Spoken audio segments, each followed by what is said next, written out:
All right. We're continuing to work through the P's example, and I want to take some time out at the end of class today to tell you about your next assignment. It's posted on the Moodle site under this week's materials. It's due next Wednesday, which I believe is April 6th. This is the first report that you will write. And anyway, I'll take about 15-20 minutes at the end of class to kind of go through that and get you oriented to what I'm looking for. What did I ask you guys to do as homework in preparation for today? Yeah. You said just play with that graph, kind of. Yeah, play with this graph and see if you can pretty it up, make it more kind of professional quality, presentation quality. It's not a bad graph at this point. It's actually in pretty decent shape in reality, but there are things that we could do to improve it. So what are some suggestions that you could make?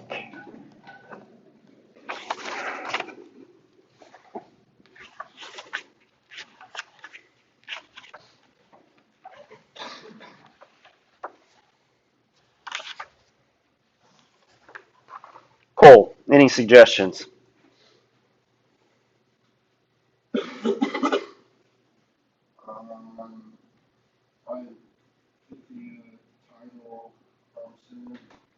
Okay, so how can we do that? Give us some code.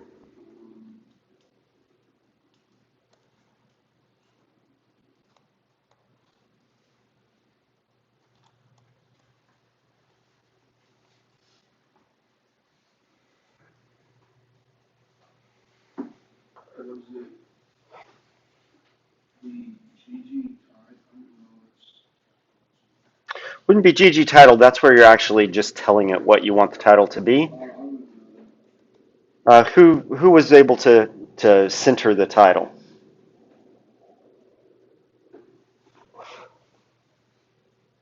One of the nice things about R is that you can sometimes guess at things. So, for example, right now we have a theme statement down here, and it's theme, panel, grid major, and grid minor. So this is a theme that is basically setting what this inside panel looks like, and it's dealing with the major divisions and it's dealing with the minor divisions of the axes. And what you're basically telling it is you want it to just leave all of that stuff blank so you don't have this background cluttered up. So down here in the theme statement, what are we trying to do? We're trying to change what? The title of the plot, right? So you can type in title, and if you hit tab return, it doesn't really give you anything that helps you with that. So why don't you go and do plot and hit tab. And so we have plot title, and it gives us an equal sign. So let's just go ahead and tab complete. We'll put a plus out here so we can, put a comma out here so we can continue working. And then under plot title, remember that when we did tab complete, it gives us plot title, and then it allows us to do things about the text. And so the next thing that it gives us here is, you can see right here, it says element text. So let's just do tab complete, element underscore text. And when we do that, we can change all kinds of things about it. We can change the typeface, the color, the size, the justification horizontally, the justification vertically, the angle, the line height, etc., etc., etc. You can change all of this stuff about the title.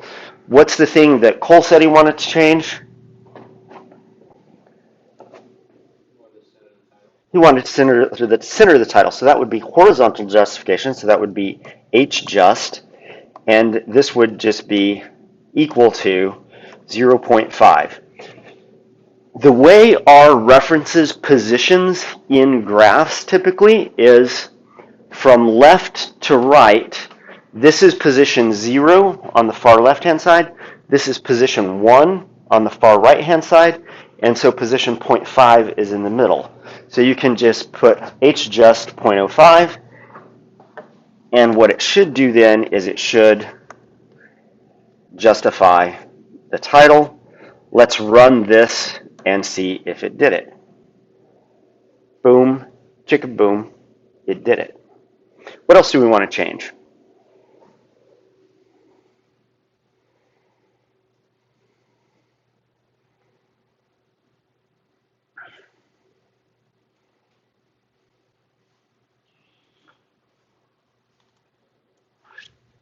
Remember that when we export this, what does this look like when we export it to a full size graph?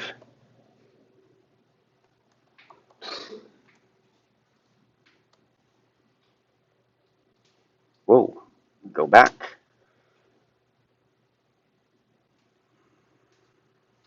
Go to export, save as PDF. I usually like to save my things as landscape.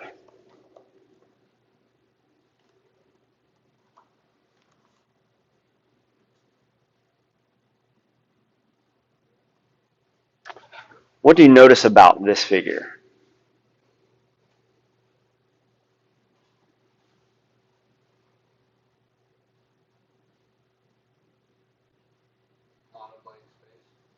Well, there's a lot of blank space, but what's especially hard to read? William, are you searching for ways to figure out how to improve your plot?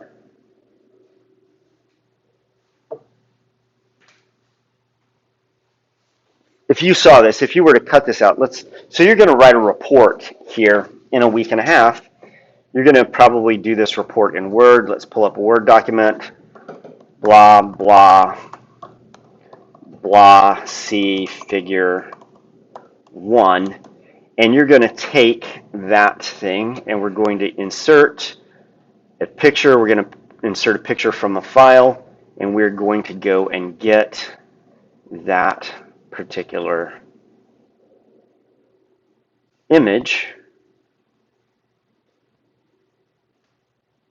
Have to navigate to where it's at. This is the plot.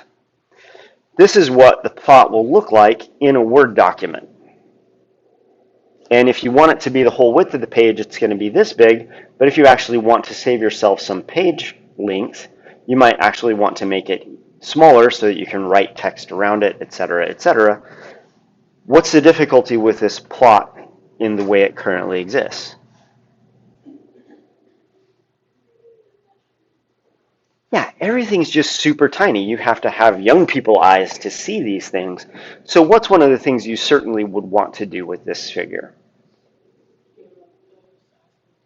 Yeah, you would want to scale up the size of the text, among other things. So how do we do this? Anybody have any suggestions?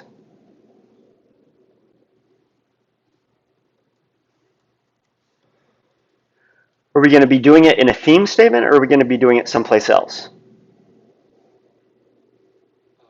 Probably where we put in our titles. There's a way to change the font or the font size. So actually, over here where we put in the titles, there isn't. This is all going to be done in themes. So let's add themes. So, or did you mean here where it said for plot title? No. No, okay. So under element text, remember that we can do all kinds of things with element text. One of them was justification. What's the other one?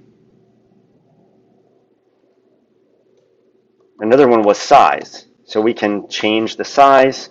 Let's just choose a 20-point font, and we can run that again. And what we're going to see is now the title is much bigger than it was before. So we can do all of these other things as well. So we have an x-axis and a y-axis. And so to change things on the axes, you're going to start with the word axis. And so we have axis titles and we have axis text. The axis titles are treatment and growth. The axis text is the actual control, 2% glucose, 2% fructose, et cetera, et cetera. So we can start here axis.title, we can use tab complete. Whoa.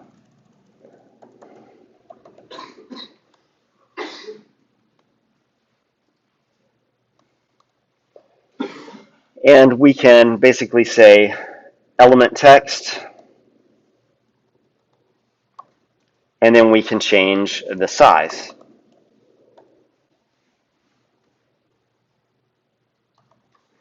And we can do that for the axis title X. We can do it for axis title Y. Once again, element text.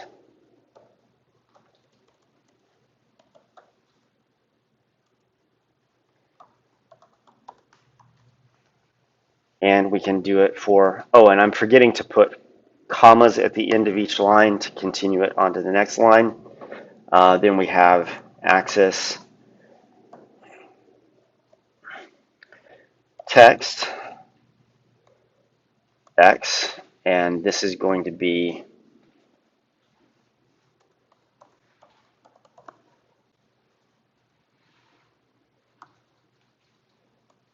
and I make these, they go down in size from the overall title. So this might be, I don't know, 18 or 16, something like this, so that you kind of have this scaling down of your text.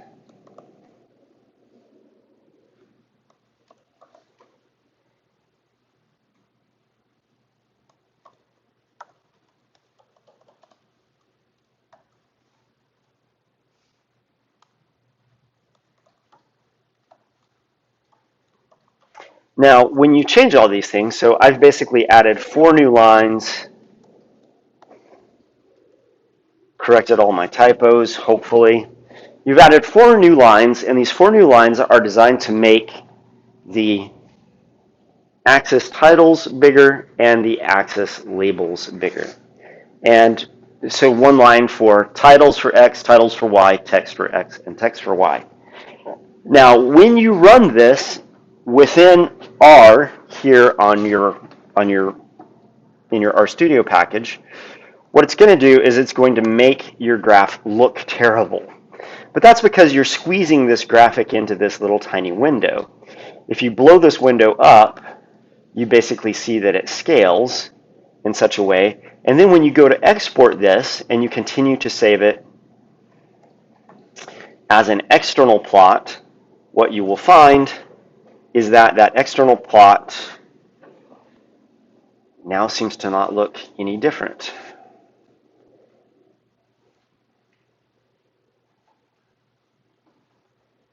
What happened to me? Export, save as PDF. Oh yeah, there we go.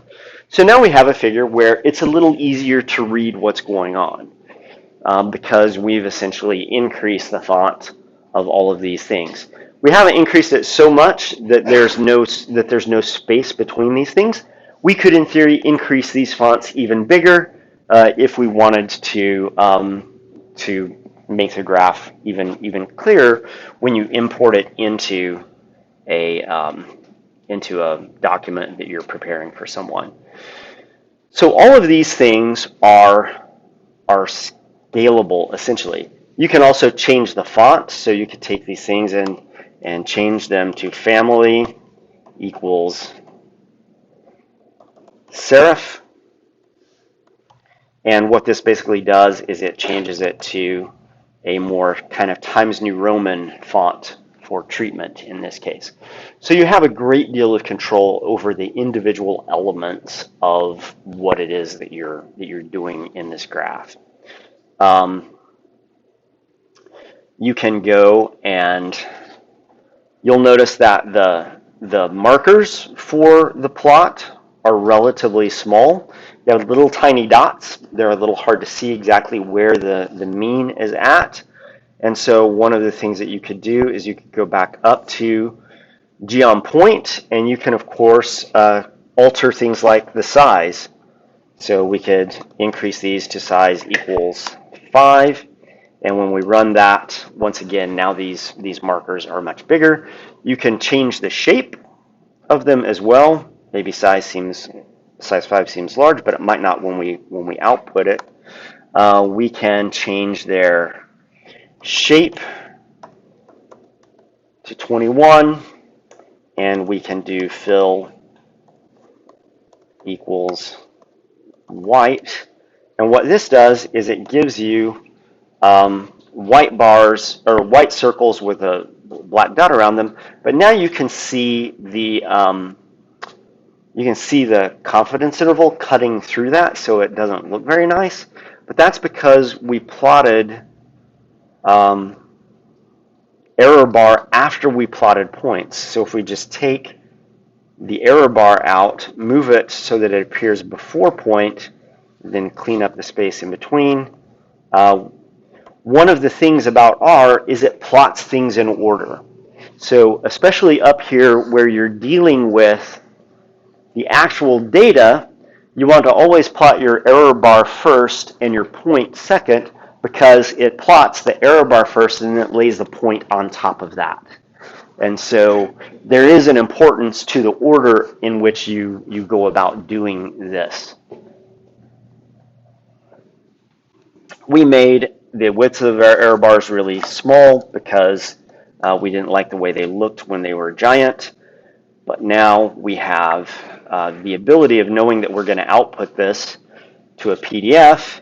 And now you see you have what looks like a pretty nice graphic. It's relatively easy to read. It's easy to see where the limits are of the confidence intervals. You can read all of the text, et cetera, et cetera. So Ggplot gives you a lot of flexibility in doing this. Any questions about making basic graphs in Ggplot? Yeah. Oh, you should put up your orange tab.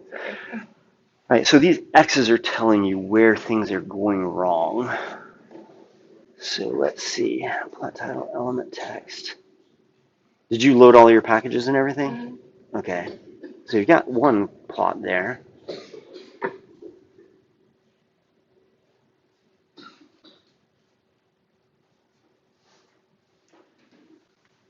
Hold on. Yeah, put up your orange tab if you didn't get all of this to work.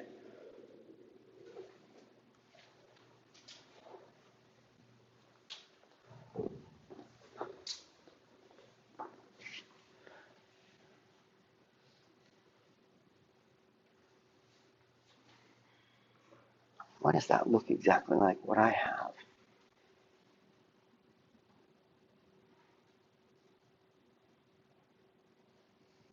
Oh, so you don't have an equal sign there, for starters. So that fixed that.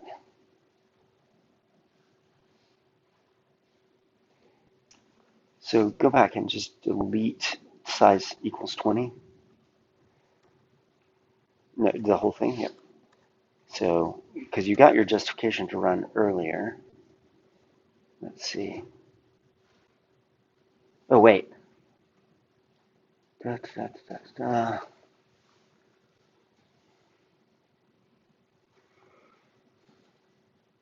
Ah, you lost a parentheses. Yeah, that was what it was. So, element size 16.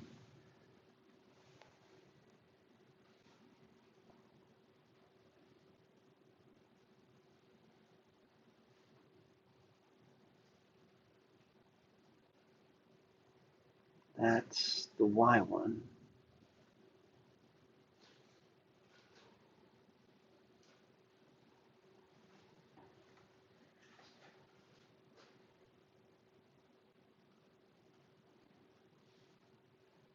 So when you have your cursor here, it shows you where the matching parentheses is.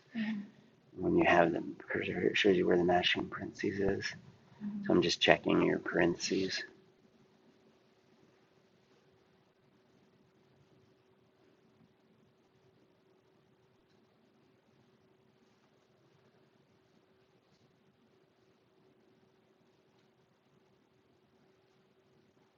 Well, that is weird. Oh, you got it. I don't know why. Then how do I get the white dots? Oh, go up here and change this to shaped. So add to this comma shape, a shape command and a color command. Yeah, what do you got? So I had it here, but then Oh yeah, and it's like we lost something, didn't we? I thought Okay. I'd been trying to like go through and Uh-huh. make sure that it was all right. That's why I hadn't asked before. Uh-huh. This is I ran like it told me to run to find the last error, so I ran that and that's what it gave me. So let's do this. A lot of times what I do when I'm trying to figure out problems with graphs is I'll run sections of it, little subsections of it, to see if those work. So now I can go down and I can put, oh, here's a problem. Now let's see if that works. Boom, chicka boom. There you go. Yeah, you're just missing parentheses. Anybody else having problems with graphing?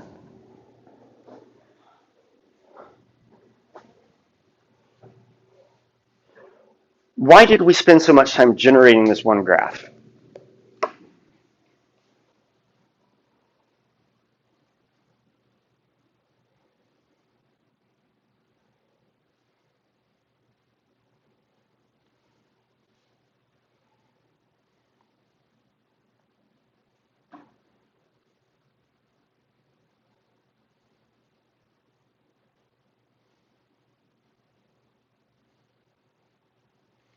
You will recall that before we ran the analysis of variance on the transformed data, right? So we can, now that we've got this, so we just graphed growth, the original data. We can actually go in and recreate this same graphic that has different data, but in this case, it's now transdat, the transformed data. And when we rerun this graph, whoa, aha, we have to regenerate summary SE. So let's go and go back up to the summary SE section here. Well, wait, hold on. We've already generated transdat somewhere. Where did we do that?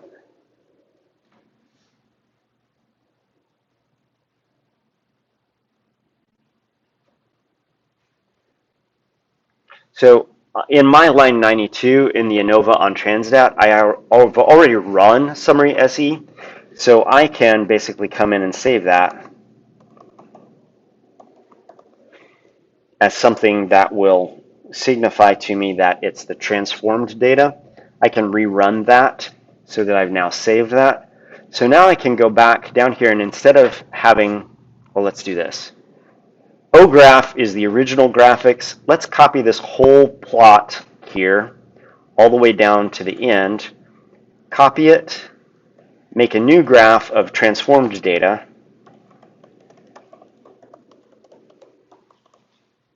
And I'm going to comment this line out because it's really just a comment of what I'm about to do. Paste that back in here. Change the name from OGraph to tgraph for transformed data. Change the data frame to Ggplot trans. And change the response variable to transdat. Are we doing this in a new code chunk? Nope, I'm doing this all in the same code chunk. I could have made a new code chunk, I just didn't. But if you want to make a new code chunk, you can certainly do that. Can you go back up to where you did the summary SE? Yeah, so we had already run this summary SE, but we just did it so we could see what the data looked like. So what I did was I added an assignment operator and assigned it to a saved object. Now I have a couple of different saved objects. So here I can get the saved object X, which is already here. Saved object X, it gives us the growth in the original growth increments, 70.1, 59.3, 58.2. But now I have another object, which is CI Ggplot trans, that gives me the transformed data in a summary SE type of output. Orange tabs up if you're having difficulty. I think my error is up here. Trans summary SE. Sorry, I just saved it like you said to. Data frame. Okay, so run that. Ooh, that's interesting. Did you run all of your scripts down to this point? Right here, do head dat. Under summary? No, above summary, so I can see what data file you're looking at. Okay, so you didn't run the transform data at some point. Okay. So you need to go back up to where we transformed the data. Nope, we didn't transform it here. We transformed it there. Yeah, so you're asking it to summarize data that it doesn't have. Okay. There's the transdat. Okay, there you go. Now run that, and it will run summary SE. Okay. Did you get the CI plot? Nope. Yep. Okay. All right. Cool. Anybody else having any difficulties? Orange tab. You got it. Now. Good. Yes, ma'am. Oh, you know the numbers. Numbers. What's up? There's no numbers on my. Okay, I changed the scale. Got rid of that one. This one? I just got rid of that one. Okay. Oh yeah, because it's a different scale now. Yep. There you go. Oh yeah. There you go. Okay. Cool. Awesome. Nice job. Rachel, what you got? So after you did that, Uh-huh. did you just paste this? So I just copied all of this and pasted it down below. Mm-hmm. So copy from OGraph down to OGraph. I did that, and then I pasted it. Okay, now change switched that. Now change the name. Yeah, I did that up Okay, here, all right. and then you want me to do that down there. No, just leave that one alone. So now you can generate both types of graphs. Okay. So run that,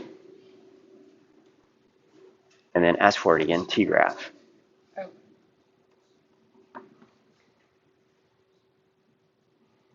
Oh. Go back up, because growth isn't there. Y is not growth, Y is transdat. Now it should do it. Or do I? What the heck? Oh, you also have to have, no. Oh, transdat. Your confidence intervals. Yeah, I didn't get all the way through before I started getting questions. Claire, what do you got?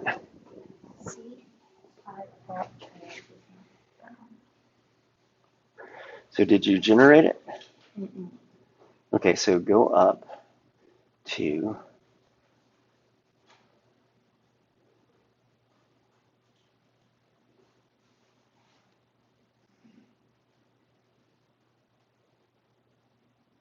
make it right there because you're wanting to summarize the transdat.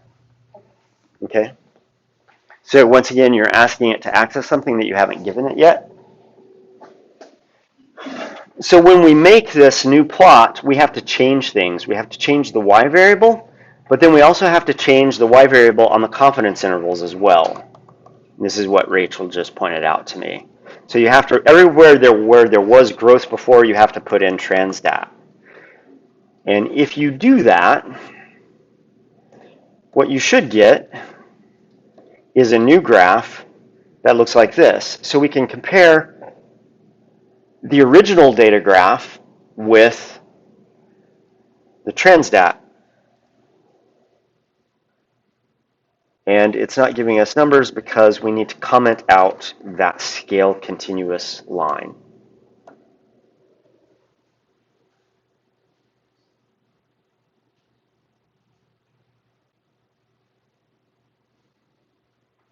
Wait, why do we need to get rid of that line? Because it got rid of our numbers on the y-axis.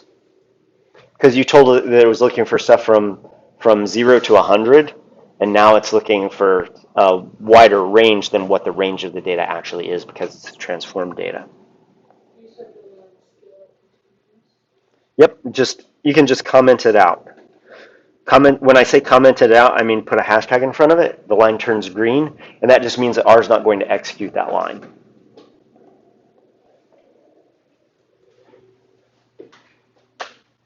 So tabs up if you got it to work. All right, let me see. Like this. Okay, so you did this, and did that run?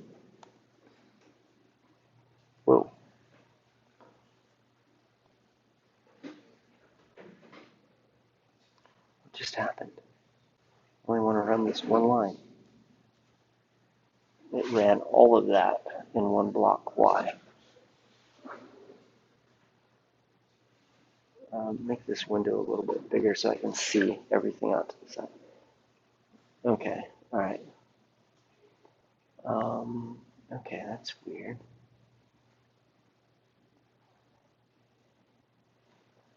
Go down here, then, and let me see this.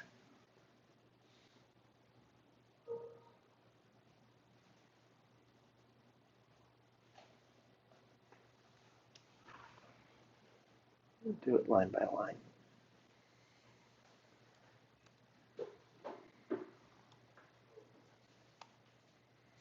Okay, so that's got the right data. So you've got this all wonkied up. I like to break this into different lines so that I can see everything a little easier. You don't have to do this, but you'll find errors easier this way. So once you get out here, you should have, hit the wrong button. At every plus, there should be a new command on the next line down.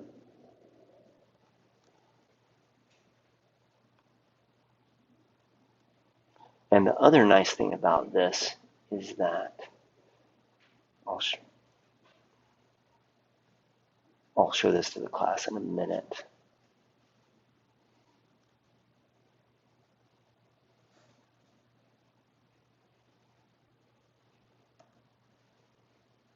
Okay, so here we have your entire graphing block here. So let's run that. Seems to have run. Now let's ask for it.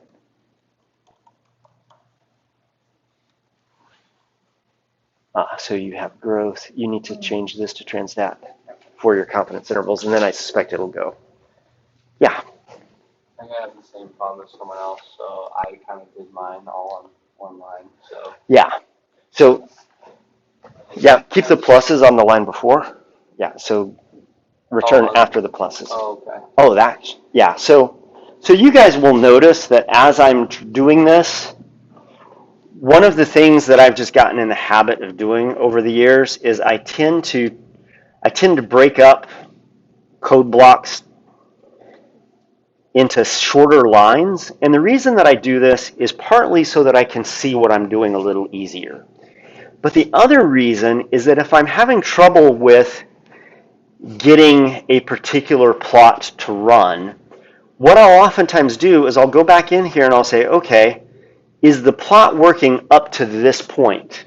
And then I can run that, and if that's giving me a graphic that looks like what I'm looking for, I know that that's working. So then I can go to the next line and run that to see if that's going to give me a graph that is still doing its job, and it appears to be doing so. Now I can see if the first theme statement is working. That seems to be doing what it's supposed to be doing. And then I can go to, once you get into a theme block here, you have to add parentheses if you're just going to run that. But once again, if you run all of that, that should also work. And so one of the things I like about this is when I break it up into lines like this, I end up being able to run quickly and easily little subsets of the script that I'm running so that I can identify what line is it that's going wrong. Now, oftentimes it'll put a little red X out beside whichever line is going wrong, but you can't always rely on that. What you got? I think I messed it up because I had like the O-graph one, and then I was switching this stuff and that, but then was that supposed to be put in T-graph? So this is T-graph, so you've got transdat, transdat, transdat. So yeah, you would have to change what the y variable is now because it's not really the growth increment and things like that, but we won't worry about that. Yeah, but I was So did you get it to switching- run? Yeah, but I switched like this in the original. Okay, so go back to tgraph. What am I supposed to do in this Yeah, one? get rid of that. Yep, or just comment it out. Yep. Now run that and get it. Have it display it. Oh yeah, there it is. Because this is transformed data. So the one that grew the fastest seems the lowest. Go to the plot before that. That's the other one. See how they're flipped? Do I need to put that back for the O-graph? You can. All it's going to do is it's going to change the numbering. So if you run that again, what happened?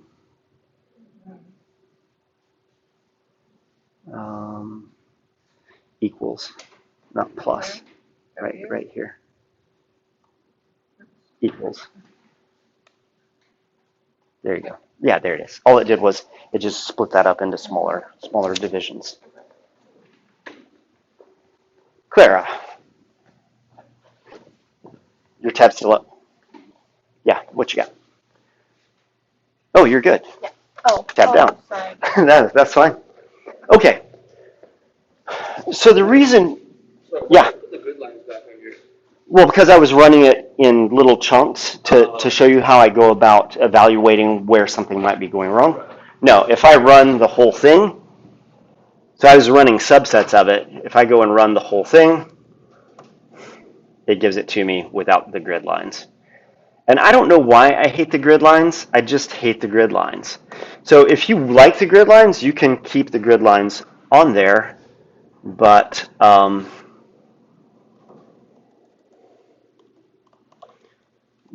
not going to count off for them. I just think that the graphs look cleaner without them. So when you go to make a graphic for somebody to digest who's not you, it's always good to give them a graph that makes sense to them. So we transform the data. Why did we transform the data?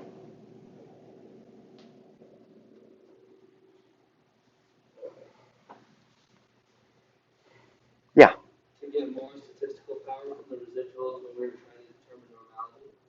No, because it started out not significantly different from normal. What was the violation of the assumptions that we had to count, that we had to deal with? Fair.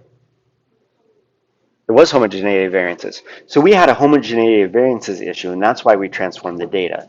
The data started out to be normal. But in the process of doing that, remember that the transformation that we used was by taking the inverse of the original data times 100. This was the transformation that we did. What this then did was, because you're taking the inverse of it, it made the fastest growing plants appear like they're the slowest growing plants, and the slowest growing plants appear like the fastest growing plants. So that when we plot the results of the Anova, it's just the opposite. It looks just the opposite of what is actually happening, because what is actually happening is that the fastest growing plants are the plants that are getting the control, the straight water without any sugars in it whatsoever. And so when I ask you guys to make a meaningful graphic,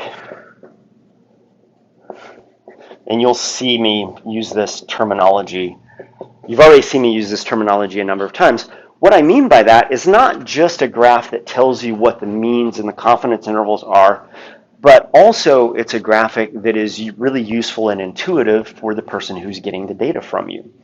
And so you could give them the transformed data graph, but it would be totally non-intuitive to the end user of those data. And you would have to spend a lot of time explaining to them why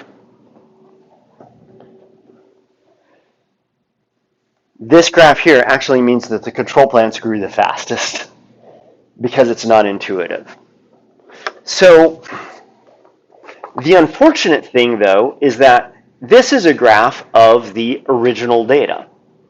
But the original data are not the data that we actually analyzed. And so to present this graph as the graph that reflects the analysis isn't actually being completely honest with, once again, the end user of the graph. So what I usually do, and what a number of textbooks advocate doing, is when you transform the data, so we had data that were growth data, we transformed them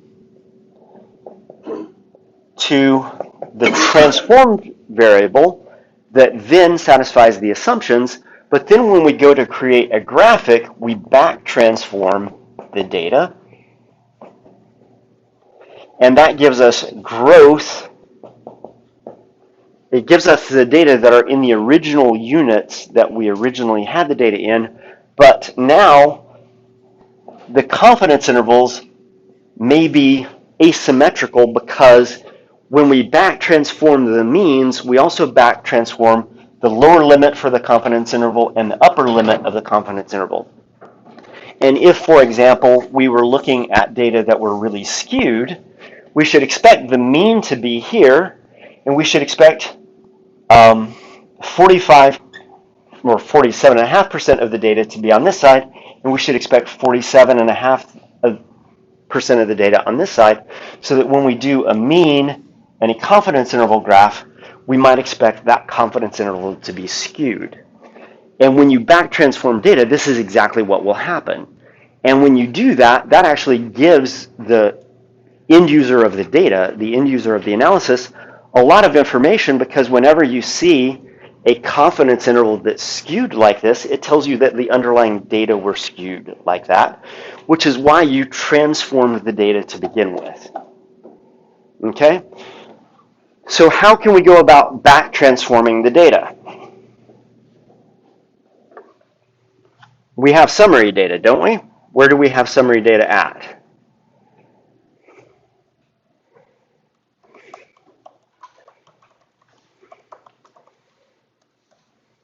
Make yourselves a new coding block.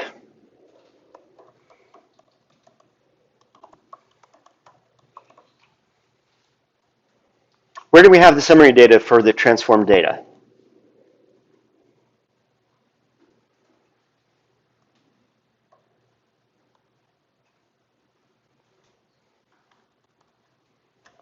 Go up to your Environments tab. Let me move this stuff around. Yeah, we have the transformed data are right here in the object CIplot trans. This actually happens to be a data frame. So if we were to go back to our script and we were to type in structure CIplot trans, that is a data frame. So what can we do to data frames?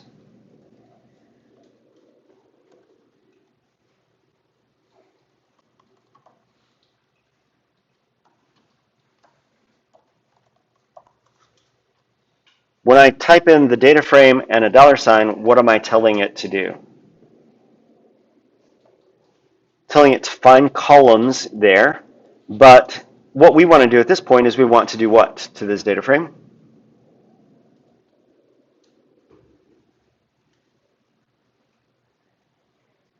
We want to back transform it. So we want to put this back in the original terms of growth, don't we?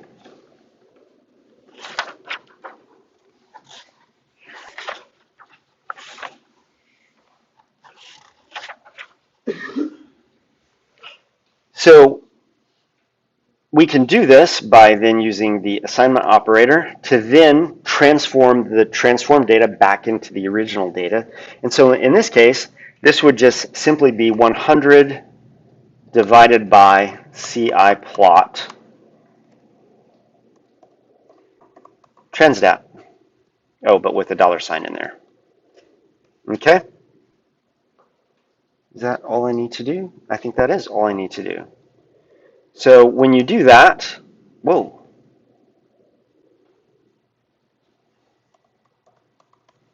Yeah, I messed up.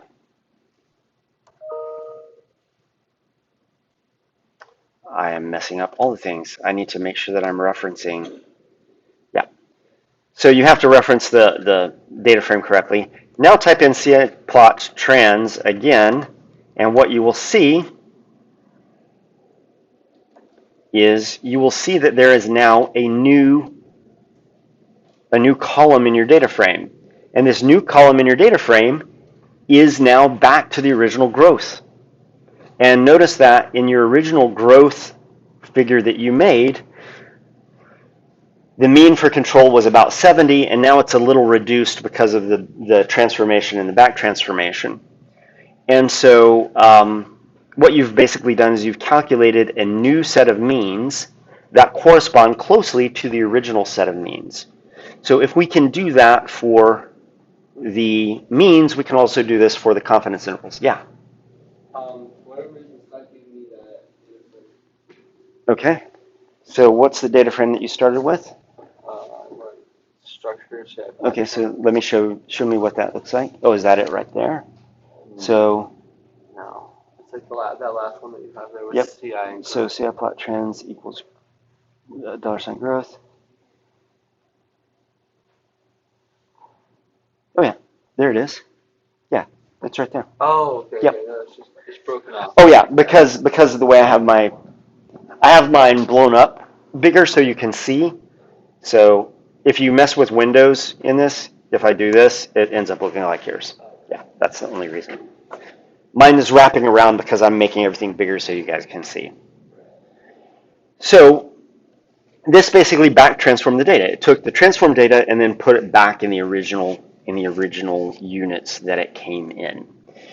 So what we now have to do is take and find the upper limits and the lower limits of the transformed data. So what we're going to do is we're going to do add another column, and this we'll just call UL for upper limit. And we're going to once again back transform this by dividing 100 by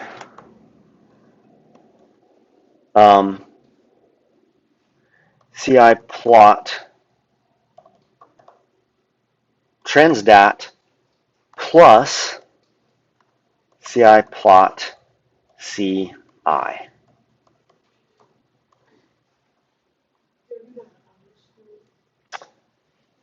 Yeah, there needs to be an underscore, and I need to add trans here, TRANS, $sign.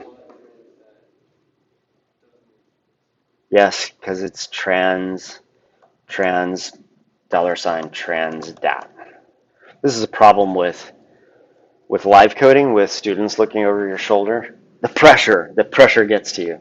So what I've done here is I'm basically saying, what I want to do is I want to create a new variable, which is the upper limit, but that's the original transformed data plus the confidence interval. And so you have to reference the data frame that you're coming from as well as the variable that you're adding to it. It's the upper limit because we're adding it.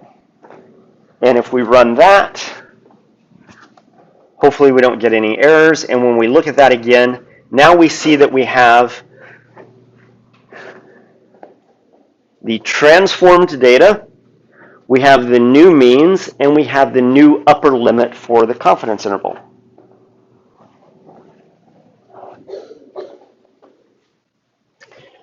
Now we need to find the lower limit, so we can just copy this line that we just did. And now we're going to make this the lower limit. And in this case, this would just then be minus that confidence interval. And this should give you now a plot that has the lower limit.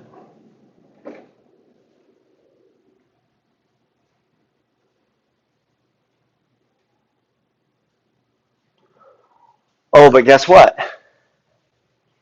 Because the transformed data flipped everything, what was the lower limit is actually the upper limit, and what was the upper limit is actually the lower limit. Because this is why I always go and look things after I've done them. We calculated the upper limit, and it's 67.2. We calculated the lower limit, and it's 72.8. Because the transformed data flipped it, we did the calculation for the upper limit, and it gave us the lower limit. We calculated for the lower limit, and it gave us the upper limit. So let's change that real quick back. So we'll just change the signs here. This one will be minus, and this one will be plus. Now look at it, and it should show us with the upper limits and the lower limits labeled correctly. And this is the difficulty with working with transformed data. When you work with transformed data, especially if it flips the relationships, you get all turned around. So it's your job as the data analysis person, it's your job as the data scientist to think about all of this flipping around of things and fix these things before you give this data back to somebody. Okay? So we're still not done here, because when we go to plot these data, let's go back to our graphing block that we had before. When you type in the upper and lower limits, we actually just want the mean plus the confidence interval and the mean minus the confidence interval. So we still have to calculate what that absolute value is that you go above and below. And it's going to be different for the upper limit and the lower limit because of the transformation that we did. So we have still a couple of more lines to add to this CI plot data frame before we can then create what is going to be the final graph, but we'll pick up on that on Wednesday. So save your work here. And this is where we'll start off on Wednesday. All right, go to Moodle, and on Moodle, go down to the week of March 27th to April 2nd, and you are going to see the only thing in that week right now is the one-way Anova report, and there are 3 things in it. One of these things is a list of instructions, one of these is a data file, and one of these is the P's analysis PDF. So what I have put in this folder for you is the instructions for the report that you're going to write for me, and then I've also given you what a report looks like based on the P's analysis that we're currently working on. So if you open up the one-way Anova report, it's just a Word file. And so this is exactly what you should expect to happen to you if you're a data scientist somewhere working in industry. Some dude or woman is going to come to you with a data set of data that they've collected, and they have no clue what to do with it.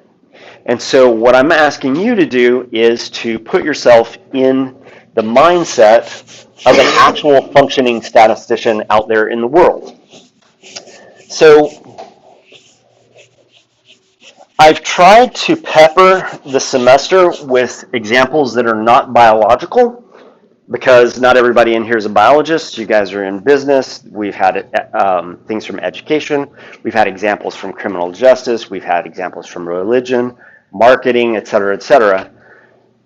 All of the reports that you write in here, though, will be on a biological topic. And the reason for this is that I have a data set that I generated with some students that basically can be analyzed with an analysis of variance.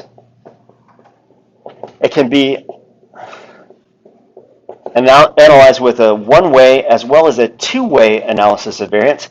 It can be analyzed with regression, and it can be analyzed with analysis of covariance. And so all of the techniques that I'm going to attempt to teach you in this class can be applied to this one data set. And so it's biological data, so it's not necessarily familiar to you, but hopefully what happens over the course of the semester is, because it's all one project, all dealing with a unified set of data, you can see how you can take different approaches to the data set to get different insights out of the data set. And so yes, you are going to be writing a series of reports that are all about a biological topic, but the reason is because it then keeps the reports integrated. What you learn from one project, you can apply that knowledge to the next project. So what you learn in one-way Anova, you can apply to two-way Anova, you can apply to regression, and you can apply to analysis of covariance. So, but the thing of it is, you don't necessarily have to understand all of the underlying biology. You just have to understand the biology well enough to know what this researcher is asking about. So this researcher is a kind of weird dude. He studies geckos. Do you guys know what a gecko is? Yeah, these are little lizards. They crawl around on walls at night. The researcher asking you to analyze these data is me, so I will go and show you some things. This is the Mediterranean gecko. It's a gecko that was introduced in the United States back in the early 1900s, and since then has spread throughout the United States. This particular species lives at night. It's a lizard, so it's what we call an ectotherm, which means that you guys are homeotherms. You generate your body heat through metabolism. So you create your body heat through metabolic heat production. Lizards and snakes generally don't do this, and so they have to get their heat from the environment. Normally, the way these animals get their heat from the environment is so this is the range of the gecko in the United States, and you can see it's mainly southernly distributed, but there are these isolated populations. So this thing has been migrating north, expanding its range northward all throughout the time that it's been in the United States. It's originally from the Mediterranean region of Europe and northern Africa. So it's from a warm environment, it got introduced into a warm environment, and now it's expanded its range into colder environments. And one of the things that this researcher is interested in doing is figuring out how this species is coping with the cold. Normally, when people think about climate change, they think about the climate getting too warm. But in this case, because it's expanding its range, it's going into places that are unusually cold for this particular species. So normally, when a lizard wants to get warm, it can leave the shade and run out into the sun and warm up, and when it starts getting too hot, it can go back into the shade.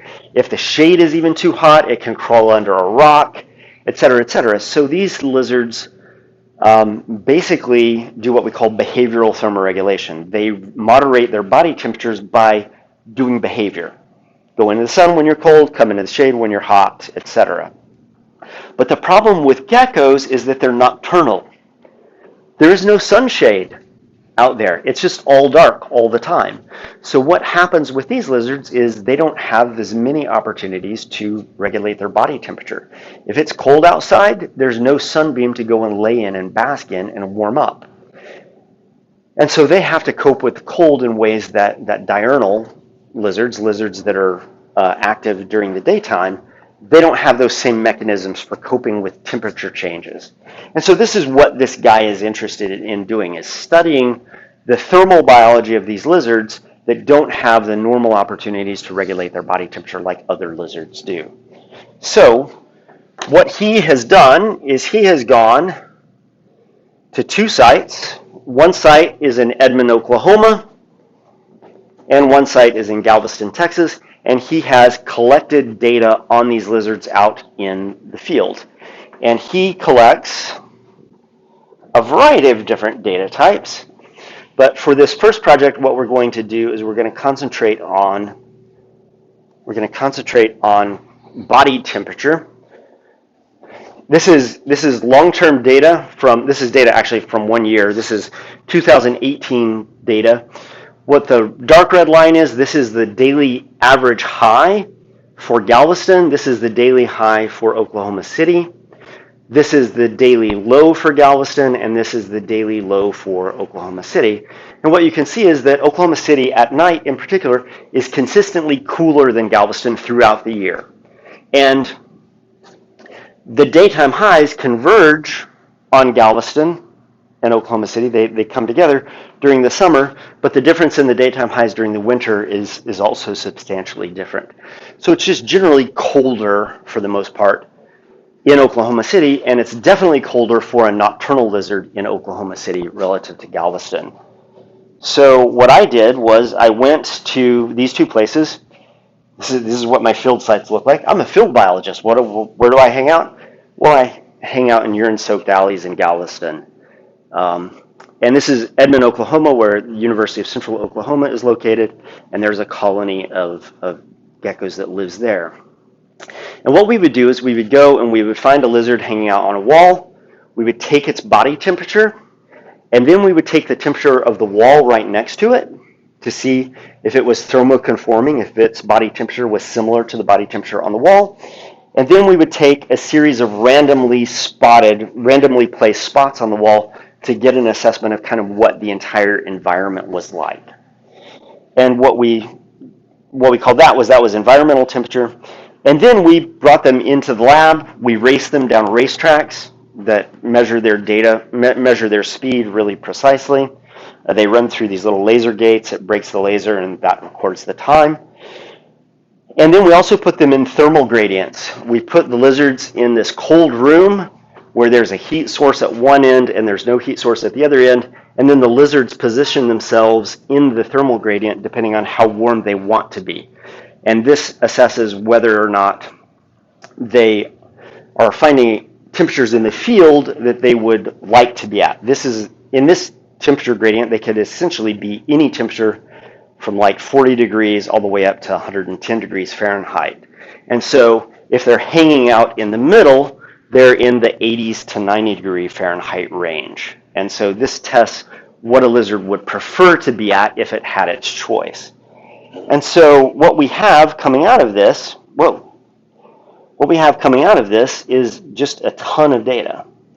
And so let me go down to where the data are for this particular project. And so what we have here is what the data actually look like.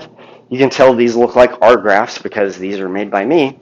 But what we see is that the environmental temperatures in winter and summer, there are wall temperatures in winter and summer, and there are body temperatures in winter and summer. So for this first foray into statistical analysis, what I want you guys to assess is, are body temperatures in these two populations different from one another?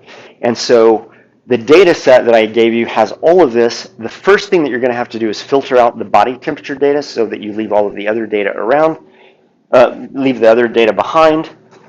So this first assignment basically asks you to look at body temperatures, whether they vary across the different combinations of season and population. So the first thing that you have to do is you have to filter out body temperature so that that's the only thing that you're working with.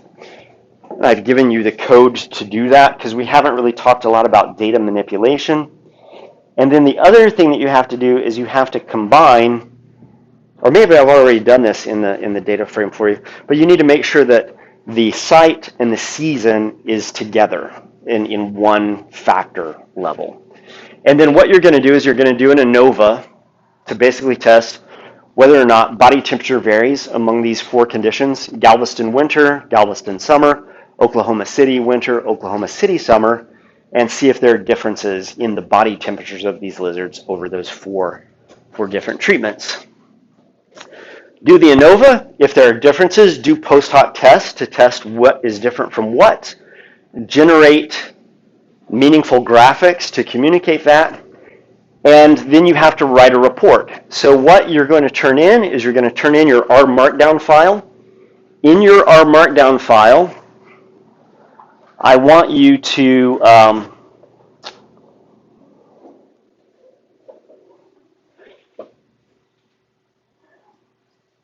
anytime you look at the data, comment those lines out so that when your R Markdown file prints out, it doesn't print out scads and scads, days and days of pages of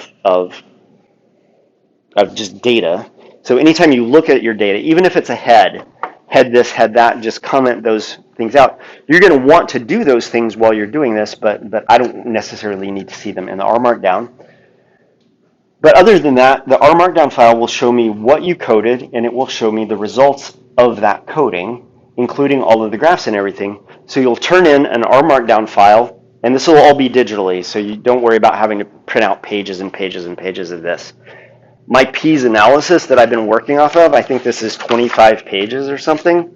I'm not going to ask you to print that out. So we'll submit all of this digitally. So you'll have a PDF or an HTML of your R Markdown file, and then you'll also submit a PDF that is the written report. And so the question that students always have is, what do you mean by a written report?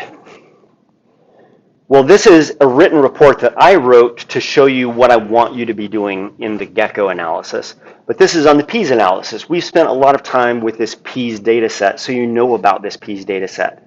So what you should have at the beginning is a brief introduction. The brief introduction just basically lays out what your understanding is of what the question is that is being asked of you, the data scientist. Then, after you've done that clearly, you lay out what your statistical methods are. Then you lay out what the results are. And then you have something like an Anova table. And you might have a table of Tukey's results. And then you might have a meaningful graphic that communicates what the findings actually are. And once again, this is the graph that we just generated with a couple of modifications to it. So this is a 2.5 page report, but it has everything you need in it. The reason I want you to write an initial introduction is if you were doing this for real for a human being, the first thing you would want to do is communicate to that person what you think the questions are that the person is asking. And when you give that to them, you have them read the introduction and say, hey, is this what you were actually asking of me? And if they read that and they say to you, well, that's not really what I was asking at all, then you need to get better clarification about what that is so that you can then alter your analysis to answer the questions that they have. Yeah? So we're essentially treating the 4 different like temperature seasons, I guess, Yep. as different treatments? As different treatments in a one-way ANOVA. Okay. Mm-hmm. Right. So, yeah. It's not actually how I would analyze it in the final version, but all you have under your fingertips right now is a one-way ANOVA. What we will do in the next iteration is we can treat location as one treatment and season as another treatment and look at the interaction of those 2 treatments in a two-way ANOVA, but you guys don't know how to do that yet. Right. Okay. Cool. Thank you. All right. So take a look at those materials between now and Wednesday. Come in on Wednesday, and if you have any questions, you can ask me about that on Wednesday. You already know how to run an ANOVA in R. We haven't yet done Tukey's test in R in detail, but we'll do that on Wednesday. So by Wednesday, you'll have all the tools that you need to accomplish this task.